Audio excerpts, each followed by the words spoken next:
Congratulations, Angelique, and thank you so much. That was awesome. Thanks for inviting How me. did it feel? It feels so good. I want to go back again and do it over, start over again. It feels great. I think it was a love affair tonight between you and the audience. Yes, I has been coming here, and the welcoming from the beginning since the 90s has always been something different here. And I don't know what it is about Austin. The first time I came here, I was like, "Are you sure? Are you sure?" I'm pinching myself. Are you in America, really? It looks like European. It looks something different. I mean, out of the all the city of in America, and the public from the first time was just there. They sang, they danced. I was like, huh? I was still living in France at that time. I'm like, really? People told me in France, American people don't listen to anything but their own music. And here I'm singing in a language nobody understands. And in Austin, everybody's is digging it. I'm liking this city even more.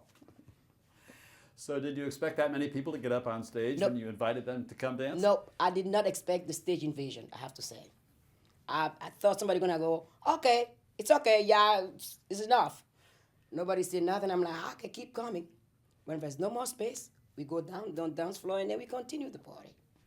People in Austin are not shy, That's good. not afraid. No, that's I a good love thing. that. They are not shy because they're confident in themselves. So that's a good thing. Let's talk a little bit about your life and when you grew up in Benin. What are some of your earliest memories of growing up in Benin and memories of the women you grew up with? Well, growing up in Benin, what I remember all the time when I start going back to my childhood is that whirlwind that I was. I never stop. From the moment I wake up in the morning, my mom is like, "Easy, go down. You're gonna fall down." My father is like, "Okay, let her be. Let her do her stuff. She's gonna be tired and gonna get down." And then suddenly my brother will start playing music, and I'm like, "Oh, I'll leave my show, go and sat down and go, who's this one again? And I'll take the album cover, start looking at it, listening to it. And basically I start speaking English, listening to American artists and British artists because my country is a French speaking country. So I will be singing stuff that have nothing to do with English. Don't get me wrong, but I just make up my own words. Like Otis Redding, I got dream, I'll be going, I got dwee. And my father's like, oh Lord, what is that? And then James Brown came in, I'm like, I'm gonna sing in the language he's singing in. And I become a huge fan of James Brown. And I used to tell my mom every day, Mom, when I grow up, I wanna be James Brown. And she goes, no, you can't be James Brown. I say, yes, I'm gonna be James Brown. No, and then one day I realized, oh, she's right, I cannot be James Brown.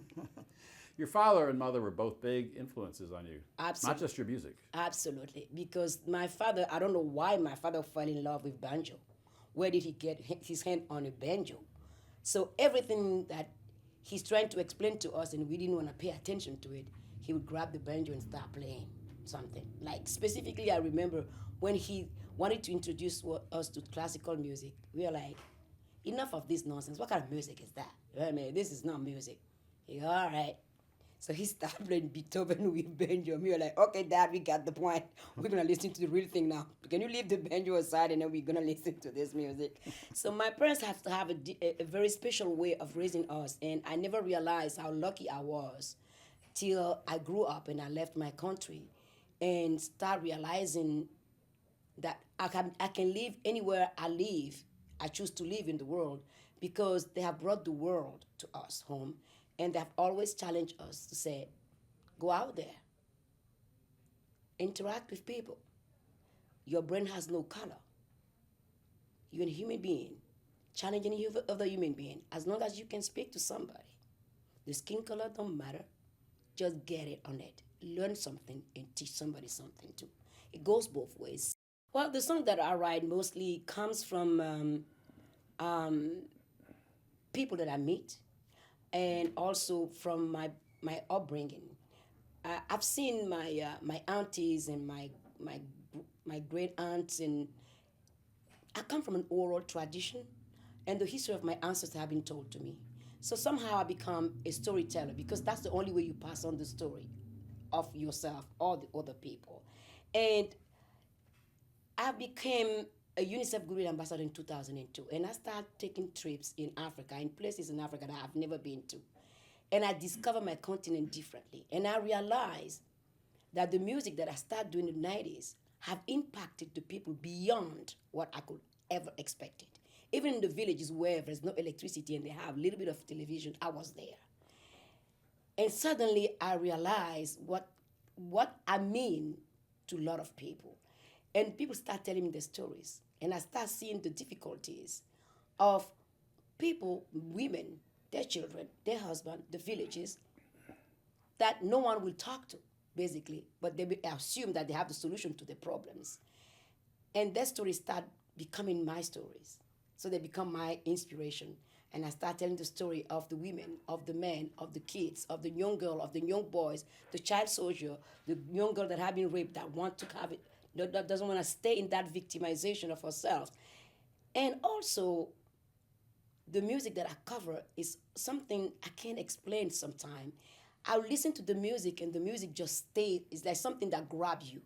And then you know that if there's no way you're gonna walk away from this song because the song owns you already and want to be owned by you in different ways. When I decided to accept to be the UNICEF Goodwill Ambassador, my first question was, what does that mean?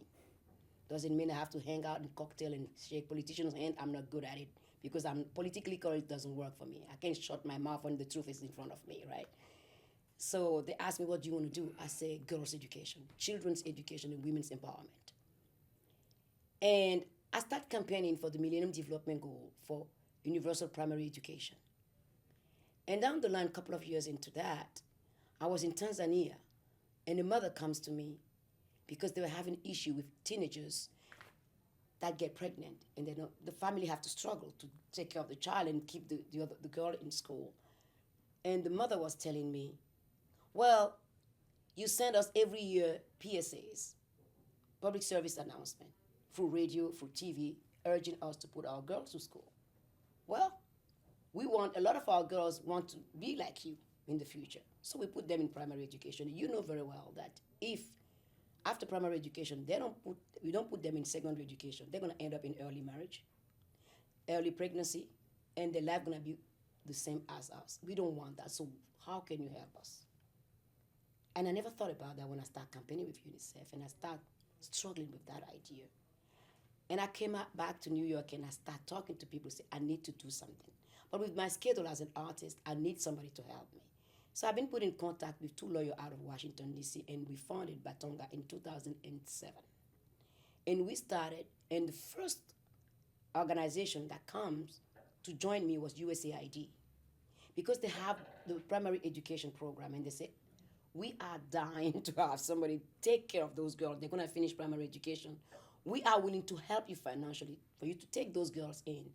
And I said, well, hold on a minute. The girls that I want to reach out to are the girls that are from the most poorest background, orphans of HIV/AIDS, or orphans of one parent or both, that have nothing at all. And they said, that's exactly what we have. So this is my motto. I said, I want to give them tuition. I want to give them 1 meal a day. I want to give them uniforms. I want to give them books. I want to give them tutoring, and I'm going to give them mentoring. Because you have to have a holistic approach to this. Those girls live in a community. It's not only sending them to school. Their safety is important. They have to have a meal. They have to have people that they can be at the interface between the school, the teachers, the homework, and the parents. Not to be anonymous, for them to know it's me that is behind it. Because of my fame, some parents are skeptical. They're like, is it really Angelique Kidjo? So I make sure that every year I go and see the kids. And the most important thing that I realize is to see them just bloom. I like to invite people to realize their own possibilities too, because without the public, there's no artist. If you can sing for somebody that relate to it, as my mom used to tell me when I was a kid, once you hit that stage, you have to be ready to be naked spiritually. And it took me years. I'm like, what did she mean, being naked spiritually? What does that mean? She said, you're going to understand. Because once you're on stage, your worries, you leave them in the dressing room. Your ego, you check it in the garbage. You get there and you give more than you know that you have to give for people to be able to give you back. You don't keep it for yourself. You have to be generous when you're on stage. Give people power that you have. Share it.